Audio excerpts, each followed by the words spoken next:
Good morning student, सबको happy new year. और आज की करंट अफेयर स्टार्ट करते हैं, ठीक है।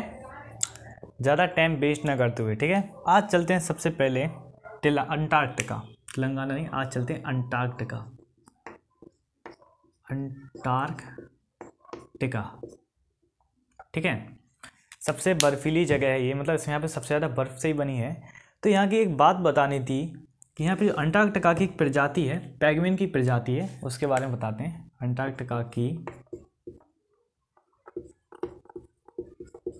एम्पर पेंगुइन 2100 जो सदी चल रही है ना, 2100 तक विलुप्त हो जाएगी। मतलब कि इस प्रजाति पर क्या है, सबसे बड़ा खतरा मंडरा रहा है। इस चीज़ को बताया है इसका संशोधन करते हुए कि इस पर क्या हो रहा है, सबसे ज़्यादा इस पेंगुइन की इस प्रजाति पर क्या हो रहा है, सबसे ज़्यादा खतरा मंडरा रहा है। इस चीज़ को बताया है जो विशेषज्ञ हैं। क्यों बता रहे हैं? क्योंकि प्रजनन के लिए इनको क्या चाहिए, प्रजनन के लिए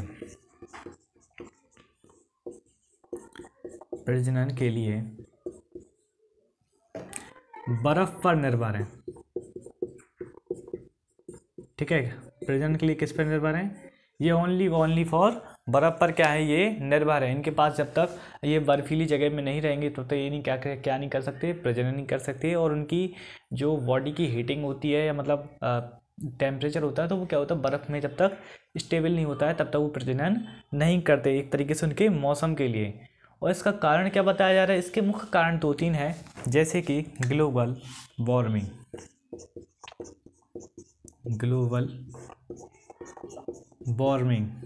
ठीक है, और क्या होना, बर्फ का पिघलना। ये मुख्यतः 2 कारण बताए जा रहे हैं कि ग्लोबल वार्मिंग और बर्फ़ का पिघलना, इनके लिए मुख्य 2 कारण हैं। आप एक भी चीज़ खुद सोचिए, जैसे कि आप इंसान यहाँ पे क्या है, मिट्टी पे मतलब कि अपना घर बना कर रहता है। जब वहाँ पे पानी भर जाए पूरी जगह तो इंसान कहाँ रहेगा, ठीक है, कि इंसान कहाँ रहेगा, ये सबसे बड़ा रीज़न है, ठीक है। इसी तरह ये लोग भी क्या होता है, इनको एक प्रॉपर टेम्परेचर चाहिए। और सबसे बड़ी बात है कि बर्फ़ इनके लिए बहुत इंपॉर्टेंट है, मोस्ट इंपॉर्टेंट चीज़ इनके लिए बर्फ़। आज अपन सब लोग नई साल मना रहे हैं, बट किसी और के घर के लिए हम थोड़ा जो ग्लोबल प्रदूषण फैलाते हैं, या मतलब जो प्रदूषण फैल रहा है उसको क्या कम नहीं कर सकते, हम लोग कर सकते हैं। इसलिए हमारे यहाँ देश में बहुत सारी चीज़ों को सोलर पावर क्या किया जा रहा है, ठीक है। बहुत सारे प्लांटों को सोलर पैनल, सोलर प्लेटों द्वारा क्या किया जाता है, जोड़ा जा रहा है। और आने वाले समय में पूरा भारत में सोलर का बहुत ज़्यादा क्या होगा, यूज़ होगा। इस चीज़ को देखा गया है और इसी के लिए ग्लोबल वार्मिंग को कम करने के लिए इस चीज़ को किया जा रहा है। बट इस टाइप से अगर और भी देश क्या करें, इसमें हिस्सा लें, तो और भी क्या होगा, इससे ग्लोबल वार्मिंग क्या होगी, कम होगी। और सबसे बड़ी बात है, इन पेंगुइन में ऐसी क्या खासियत बात है कि ये बर्फ़ पर ही क्या है, डिपेंडेबल है, ठीक है। क्योंकि ये बर्फ़ में ही रहते हैं और कहीं पे भी नहीं पाए जाते। आपको बताते हैं, ये ओनली केवल अंटार्कटिका में ही पाए जाते हैं। और सबसे बढ़िया, ये सबसे लंबे हैं अपने, मतलब जो प्लस सबसे भारी, मतलब अपनी प्रजाति में क्या है, सबसे लंबे हैं और सबसे भारी हैं। और इसकी स्थिति का पता किसने, मतलब इसकी जो स्थिति है कि ये विलुप्त होने वाले, इसको किसने पता लगा? इसको लगाया है नियर थ्रेट, ठीक है। और इनकी संरक्षण की स्थिति, मतलब सॉरी, इनकी क्या है, संरक्षण की क्या है जी, स्थिति है कि किस स्थिति में है ये लोग। ये क्या है, बिल्कुल रेड जो निशान होता है ना, कि संकट के नज़दीक, और ये संकट के, भारी संकट के नज़दीक आने वाले, मतलब कि आने वाले टाइम में इनके संरक्षण के लिए अगर अभी से कदम नहीं उठाए गए तो क्या होगा, ये पूरी तरह से क्या हो जाएंगे, विलुप्त हो जाएंगे, ठीक है। पूरी तरह से क्या हो जाएंगे, अंटार्कटिका से क्या हो जाएंगे, ये ख़त्म हो जाएंगे। तो स्टूडेंट, आज नई साल के साथ साथ एक छोटी सी ये चीज़ कीजिए कि आप अपने प्रदूषण जो कम होता है, या आपके आसपास जो प्रदूषण फैलाता है, तो उसके खिलाफ थोड़ा सा आप लोगों को क्या होना चाहिए, जागरूक होना चाहिए, ठीक है। और सबसे बड़ी बात ये है कि हमें खुद से शुरुआत इस चीज़ की करनी चाहिए, दूसरों से शुरुआत नहीं करनी चाहिए। किसी भी चीज़ को बचाना है तो आप खुद से शुरुआत कीजिए, क्या होगा तो इस चीज़ के लिए बहुत सारा क्या होगा काम किया जाएगा। इसी तरह क्या हो रहा है, तेलंगाना में एक बहुत गंभीर समस्या हो रही है। तेलंगाना में नीम के पेड़ों, ठीक है, नीम के पेड़ों में डार्क बैक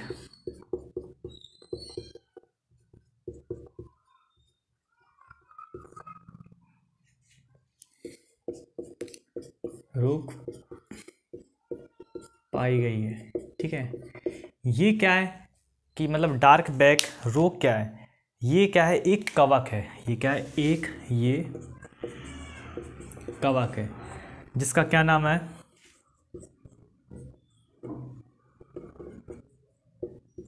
फोमो। याद रखना ये पेपर में बहुत जल्दी आते हैं, फोमो अपसिप्स, फोमो अपसिप्स, ठीक है।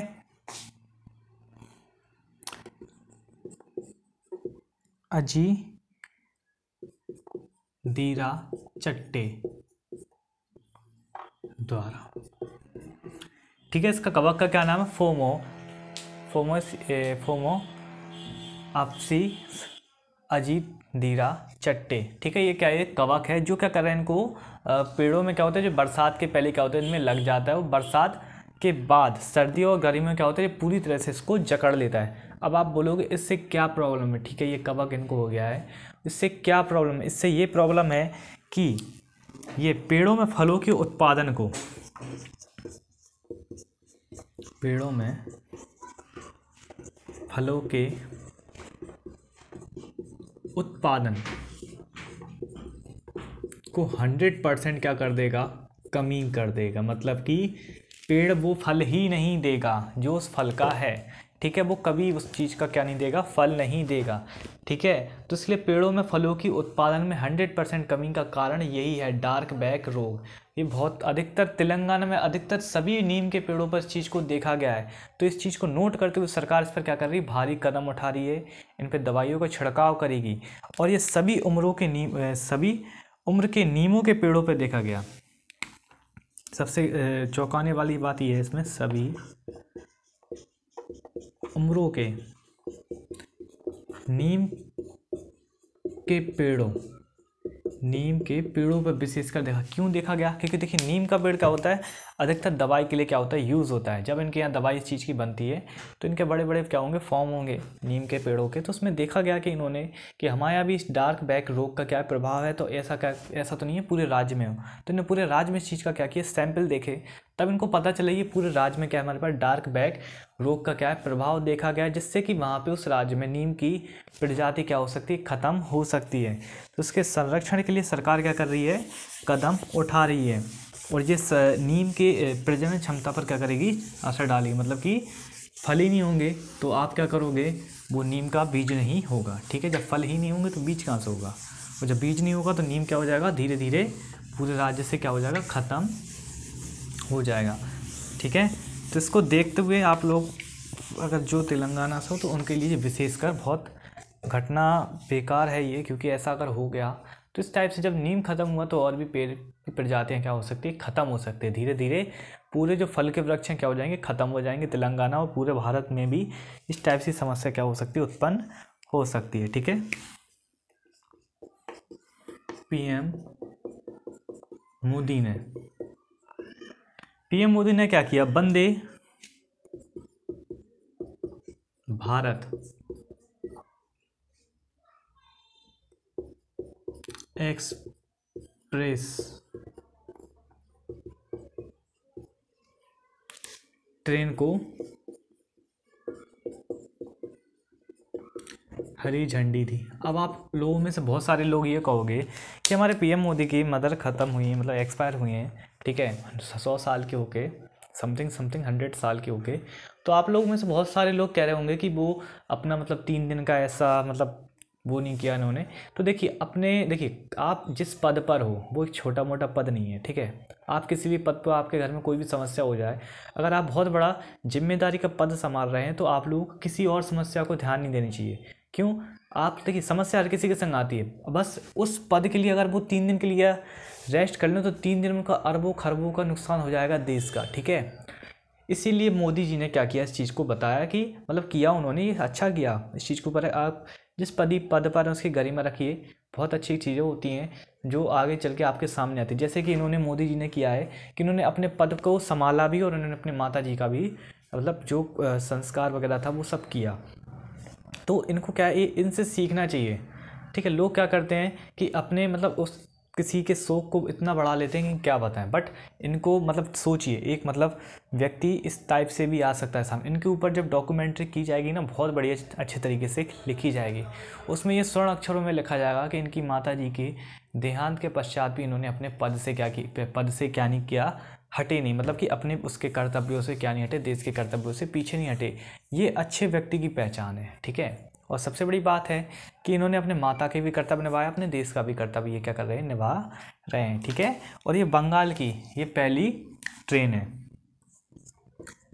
ये बंगाल की पहली ट्रेन है, ठीक है। और देश की कौन सी,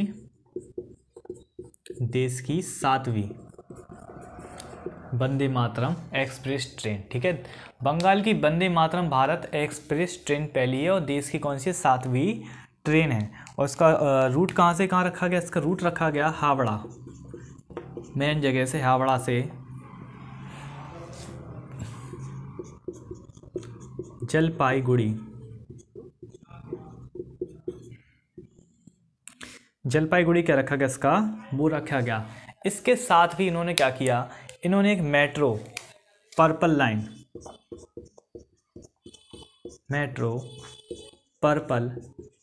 लाइन का भी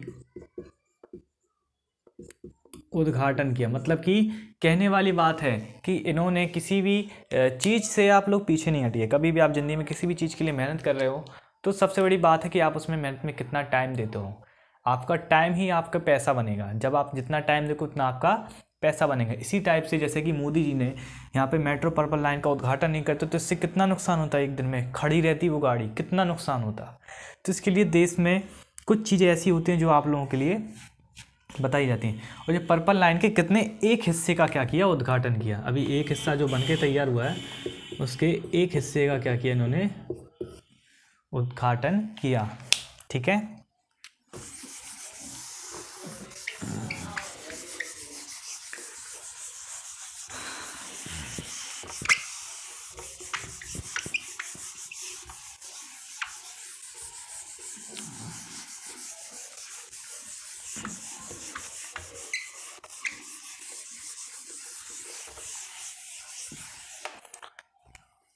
और देखिए स्कॉटलैंड ने एक अपनी इंडियन आर्मी के लिए, ठीक है, बताते हैं आपको। स्कॉटलैंड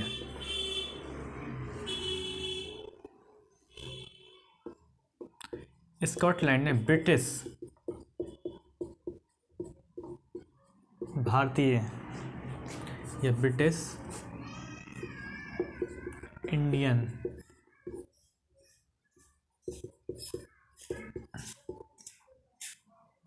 आर्मी का नया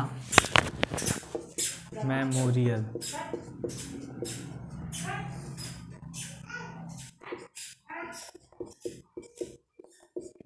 बनाए। स्कॉटलैंड ने क्या किया, ब्रिटिश इंडियन आर्मी का क्या किया, नया मेमोरियल क्या किया, इस चीज़ को बनाया। मेमोरियल आप लोग समझते हो, एक चरित्र चित्रण, मतलब जिस तरीके से उसको दिखाया गया है, ठीक है।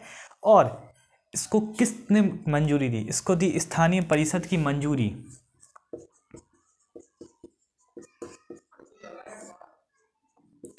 कोई भी देश किसी और देश में देश के लिए कोई काम करता है उसके लिए क्या चाहिए पड़ती है, अपन को मंजूरी चाहिए।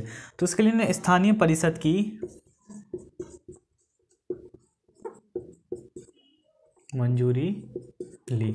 किसकी, स्थानीय परिषद की क्या ले ली इन्होंने, मंजूरी ली। और स्थानीय परिषद में कौन है, और ये कहाँ पे बनाया इन्होंने, ग्लासगो, क्योंकि स्कॉटलैंड बहुत बड़ा है। ये ग्लासगो नामक एक जगह है जहाँ पे क्या किया गया इस चीज़ का, इनकी स्थानीय परिषद की मंजूरी ली और फिर इसको ब्रिटिश इंडियन आर्मी का नया मेमोरियल का क्या इन्होंने बनाया। और इसमें नया मेमोरियल बनाने की क्या ज़रूरत थी, ये मेमोरियल किसके ऊपर डिपेंडेबल है, ये सेकेंड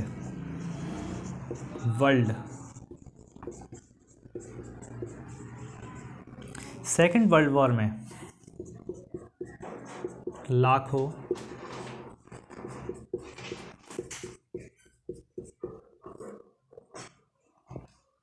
भारतीय सैनिकों के बलिदान के लिए, सैनिकों के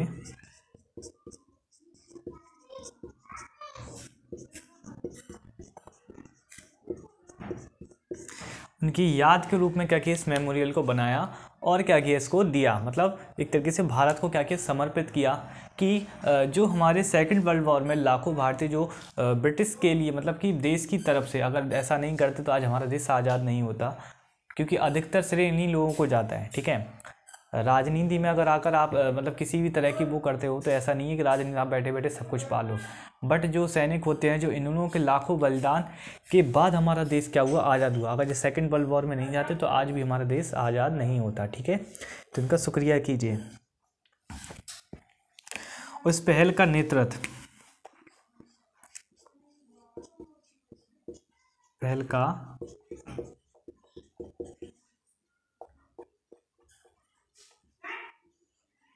इस पहल का नेतृत्व किसने किया, कलरफुल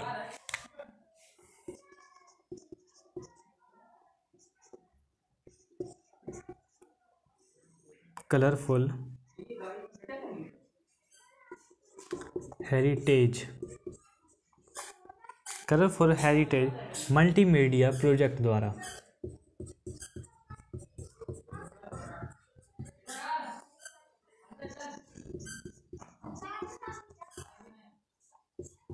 मल्टीमीडिया प्रोजेक्ट द्वारा क्या किया गया, इस चीज़ का शुभारंभ किया गया। मतलब कि एक तरीके से हमारे लिए कितने दूसरे देश सोचने लगे, मतलब हमने भी नहीं सोचा था कि हम अपनी ब्रिटिश इंडियन आर्मी जो थी हमारी, जैसे हमारे सेकंड वर्ल्ड वॉर में हमारे कितना साथ है, उसके लिए हम क्या करें, नए मेमोरियल सोचे।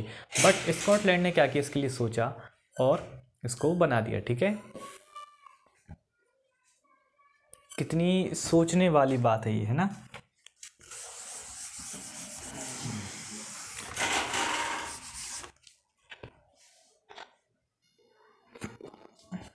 ठीक है, अब चलते हैं नेक्स्ट पॉइंट पे। एक लास्ट पॉइंट और है इसमें, अमित शाह।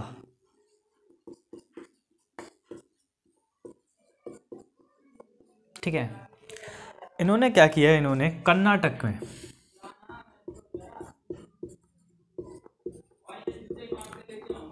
मेगा डेयरी का उद्घाटन किया। ठीक है, क्या किया अमित शाह ने, कर्नाटक में एक मेगा डेयरी का क्या किया, इन्होंने उद्घाटन किया। कहाँ पे किया,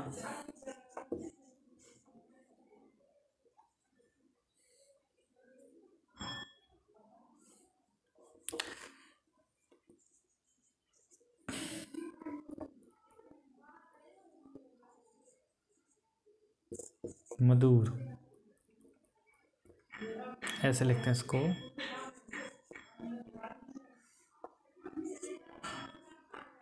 मधुर में क्या किया इन्होंने, एक मेगा डेयरी का क्या किया इन्होंने, उद्घाटन किया। ठीक है, ये मेगा डेयरी क्या करेगी, ये प्रतिदिन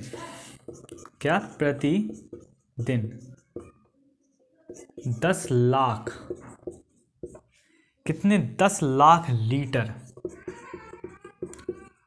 दूध क्या करेगी, दूध को प्रोसेस करेगी, मतलब कि इसको क्या करेगी, साफ करेगी और क्या करेगी, मार्केट में पैकिंग के द्वारा क्या करेगी, बेचेगा। मतलब कि सोचिए कि 10 लाख लीटर दूध, मतलब कि पूरे गांव में भी और आसपास के जो भी ज़िले हैं तो उनसे क्या होगा, इसमें दूध इकट्ठा होगा और 10 लाख प्रोसेस के जरिए क्या होगा, पैकेटों में ये घर पे पहुंचेगा लोगों के। ठीक है, और इसकी क्षमता 14 लाख लीटर तक बढ़ाई जाएगी। क्या कहेगी, बढ़ाई बढ़ाने की होगी, मतलब कि आने वाले समय में इसकी क्षमता को क्या किया जाएगा, और भी ज़्यादा क्या करके बढ़ाकर लोगों के सामने रखा जाएगा। किससे कि दूध की अगर क्षमता बढ़, मतलब दूध के आगे जाके प्रोसेस बढ़ता है तो इसको मतलब किया जाए। और सबसे बड़ी बात है कि ये 3 वर्षों में, कितने 3 वर्षों में, मतलब आने वाले 3 वर्षों में क्या होगा, ये पूरे देश की प्रत्येक पंचायत में क्या किया जाएगा, इसका में एक प्राथमिक डेयरी होगी। प्राथमिक क्या होगी, डेयरी होगी। इसको बताया गया है कि ये आने वाले 3 वर्षों में पूरे देश में प्रत्येक पंचायत में क्या होगी, एक प्राथमिक डेयरी होगी, जिससे कि जो किसान लोगों का दूध बिकता नहीं है तो वो क्या करेंगे, इस डेयरी में दे सकेंगे, उनको उचित मूल्य क्या किया जाएगा, इसकी तरह दिया जाएगा। ठीक है, इनके दूध का क्या किया जाएगा, उचित मूल्य दिया जाएगा। और क्या होगा, उचित मूल्य देने के साथ साथ उनके जो दूध का जो प्रोसेसिंग करके उस मार्केट में क्या किया जाएगा, बेचा जाएगा। और उनसे क्या किया जाएगा, रोज़ प्रतिदिन अगर वो देना चाहें तो प्रतिदिन दूध लेगी सरकार, और प्रतिदिन नहीं दे सकते हैं तो कोई दिक्कत नहीं है, जब आप दोगे तब सरकार क्या करेगी, इस चीज़ को लेगी। उसको सरकार क्या करेगी, इससे थोड़ा सा फ़ायदा निकाल कर, मतलब दूध डेयरियों पे जो खर्चा होता है उसको निकाल कर उसको मार्केट में क्या करेगी, बेचेगी। ठीक है, तो आज के लिए इसमें करंट अफेयर में इतना ही स्टूडेंट। और हम चाहते हैं कि अगर आप लोगों का सपोर्ट बना रहे तो हम आपको रोज़ क्या करें, करंट अफेयर देते रहें। नहीं तो आपको क्या होगा, वीकली करंट अफेयर क्या की जाएगी, प्रोवाइड करी जाएगी। अगर आप लोग को जैसा भी अच्छा लगे आप लोग हमें बता दीजिएगा, हम आपको उस टाइप से क्या करेंगे, दे दिया करेंगे करंट अफेयर को। ठीक है, आज के लिए इसमें इतना ही। वीडियो को लाइक शेयर, चैनल को सब्सक्राइब करना बिल्कुल भी ना भूलें, जो कि आप लोग करते नहीं। ओके।